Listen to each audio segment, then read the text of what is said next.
नाशिकमध्ये महाविकास आघाडीचे उमेदवार गणेश गीतेंच्या प्रचाराच्या गाड्यांची तोडफोड केल्याचा आरोप करण्यात आलाय। भाजपच्या कार्यकर्त्यांनी तोडफोड केल्याचा आरोप होतोय, तर वाहनांमधून पैसे वाटले जात असल्याचा आरोप भाजपने केलाय। नाशिक पूर्वमध्ये मविया महायुतीत वाद आणि तणाव। नाशिक पूर्वमध्ये महाविकास आघाडी आणि महायुतीतल्या वादानंतर आता तणाव वाढल्याचं दिसतंय। महायुतीच्या कार्यकर्त्यांकडून मवियाच्या उमेदवारांच्या प्रचारातल्या गाड्यांवर हल्ला केल्याचा आरोप करण्यात येतोय। दरम्यान मविया उमेदवाराच्या प्रचारातील गाड्यांमधून पैशांचं वाटप होत असल्याचा आरोप भाजपने केलाय।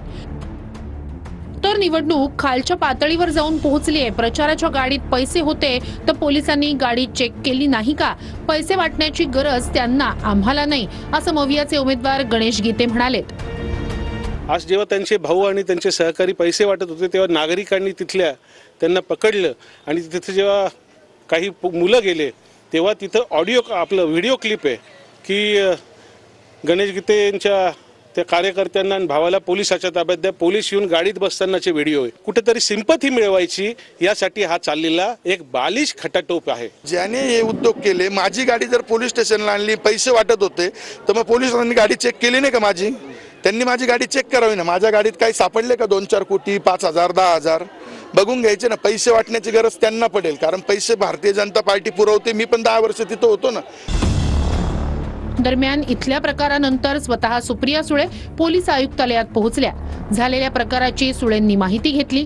गलिच्छ राजकारण सुरू आहे अशी टीका सुळेंनी केली आहे। तर ज्यावेळी पराभव दिसतो त्यावेळी असं नरेटिव्ह सेट केलं जातं, असा पलटवार प्रवीण दरेकर यांनी केलाय।